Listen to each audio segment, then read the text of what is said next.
Spectators at the upcoming Qatar World Cup could be allowed to stage peaceful protests, promote LGBTQ rights, and even kiss in public. The presentation from organizers lays out a policy of lax enforcement of policies and laws around fan behavior. Simone Foxman broke the story. Simone, some of this is quite surprising, to say the least. It is indeed, Youssef. Organizers have long talked about how they wanted to be open to people of any nationality, people of any religion, even any sexual orientation, but the emphasis has always been on some degree of discretion. This document, however, goes quite a bit farther.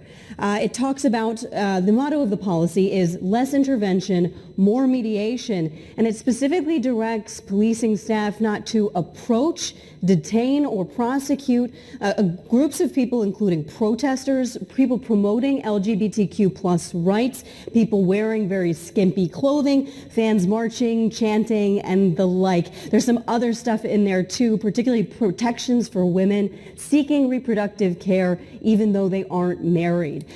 There's some limitations to this document that we've seen. We understand it was produced by one of the groups organizing the World Cup called FIFA World Cup Qatar 2022.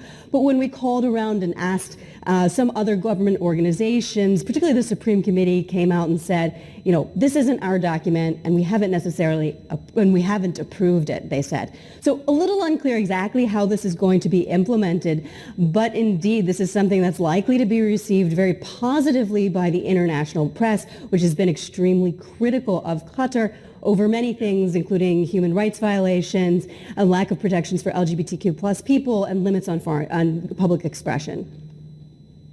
And I want to get to politics because sources say Saudi Arabia and the United States have shared information about the potential for an Iranian attack on the kingdom or other regional targets. What exactly is the source of the intelligence and what's been the reaction so far? You know, we understand that many of the United States' regional allies have upped their threat level in response to some of this information. The idea being that Iran could attack targets in the region to try and distract from some of the domestic protests that are going on. This is something that has happened to some degree in the past. But there are very strained relations between Saudi Arabia and the United States at the moment. And if there were to be an attack of some sort, this would be a huge test of that relationship. Remember that the Saudis very upset that the Trump administration did not do more after the attacks on its Abqaiq oil facility back in 2019. We've seen the Biden administration also looking for ways to impose consequences on Saudi Arabia for its participation in that extraordinary OPEC plus oil production cut target last month.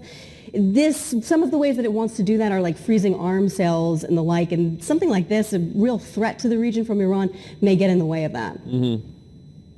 And then Egypt is getting ready to host COP27 climate talks next week, but it's clear that it's already hitting close to home in terms of the impact.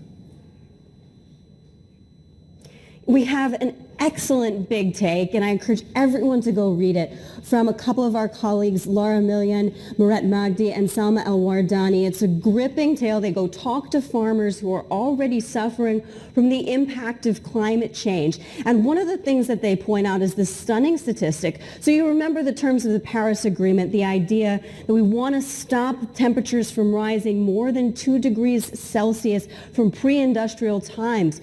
Well, Egypt's temperature since 1900 has risen about 2 degrees Celsius, to give you a sense of how significant the impact of climate change has been on Egypt. 95% of the people live on 5.5% of the land already. If we see a 3 degrees Celsius rise in temperature, that's going to displace a third of its population. So all of this really important, particularly to discussions pushing rich countries to try and assist financially emerging markets, developing countries suffering under the impacts of climate change.